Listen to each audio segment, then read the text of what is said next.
अभ्यास झालाय. ओके. छाया म्हणजे काय? छाया म्हणजे जेव्हा एखाद्या वस्तूवर प्रकाश पडतो आणि त्यामागे जी सावली पडते तिला छाया असे म्हणतात. वस्तू केव्हा दिसू शकते? वस्तू जेव्हा एखाद्या वस्तूवर प्रकाश पडतो आणि त्याच्या मागे जी छाया पडते तेव्हा वस्तू दिसू शकते. छाया निर्मितीसाठी कोणकोणत्या बाबी आवश्यक असतात? छाया निर्मितीसाठी अपारदर्शक पृष्ठभाग, सपाट ओके. पृष्ठभाग. रिकाम जागा पाठ केल्यात. प्रकाशाचे नैसर्गिक उगमस्थान डॅश डॅश आहे. प्रकाशाचे नैसर्गिक उगमस्थान हे सूर्य. डॅश डॅश हे प्रकाशाचे कृत्रिम उगमस्थान आहे. मेणबत्ती. ओके. पुढं लेसन चेंज. पुढं काय करावे बरे? मोटारसायकलचा सायलेन्सर बिघडला असेल तर काय करायचं? मोटरसायकलचा सायलेन्सर बिघडला असेल तर पहिल्यांदा ती मोटरसायकल दुरुस्त करून घ्यावी. जर ती लवकर दुरुस्त होत नसेल तर त्यावर तिला चालवू नये. खालील प्रश्नांची उत्तर लिहा. कंपन म्हणजे काय? कंपन म्हणजे एखाद्या वस्तूचे जलद गतीने होणारे आंदोलन होय. ध्वनी प्रदूषण म्हणजे काय?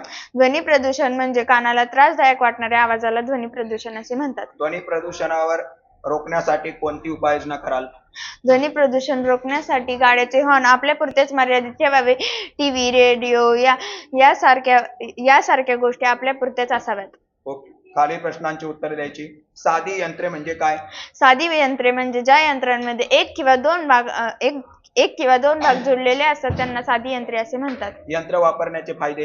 यंत्र वापरले की आपला श्रम, वेळ वाचतो. गुंतागुंतीचे यंत्रे म्हणजे काय? गुंतागुंतीची यंत्रे म्हणजे ज्या यंत्रांमध्ये अनेक साधी यंत्रे जोडलेली असतात त्यांना गुंतागुंतीची यंत्रे असे म्हणतात. उदाहरणार्थ मोटरसायकल. तरफ म्हणजे काय?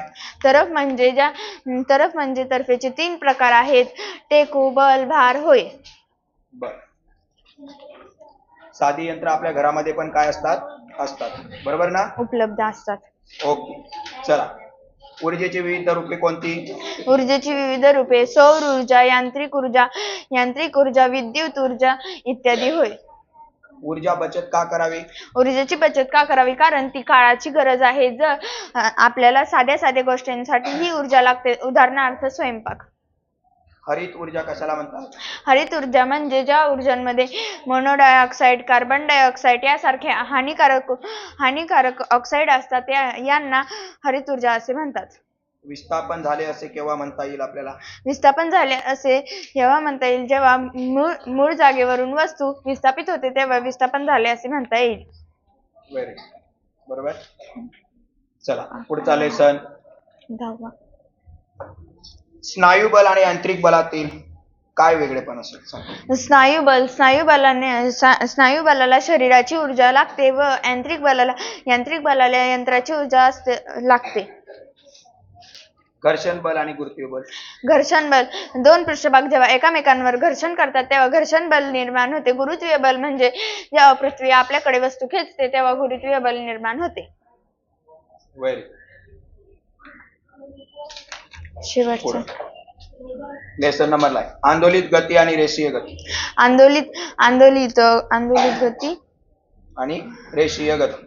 रेषीय गती ज्यावेळी वस्तू विस्थापित होते आणि ती एका सरळ रेषेत जाते तेव्हा रेषीय गती निर्माण होते. आंदोलित गती आंदोलनामुळे निर्माण झालेल्या गतीला आंदोलित गती असे म्हणतात.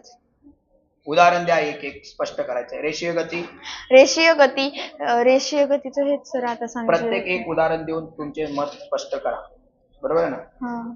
हे काय रेषीय गती? हे आता फरक स्पष्ट करा आणि ते सेमच आहे ना? सेम आहे. ओके ठीक आहे. गतीचा प्रकार ओळखायचा. पृथ्वीवर सूर्याभोवती पृथ्वी असते ती सूर्याभोवती फिरते. नियतकालीन गती व वर्तुळाकार गती. छताला टांगलेला फिरणारा पंखा. वर्तुळाकार गती. आकाशातून पडणारी उल्का. एकरेषीय. जमिनीवरून उडवलेले रॉकेट. एकरेषीय. पाण्यात पोहणारा मासा. हे आंदोलित. सतारीची चिडलेली तार. यादृच्छिक. Okay very good. Very nice.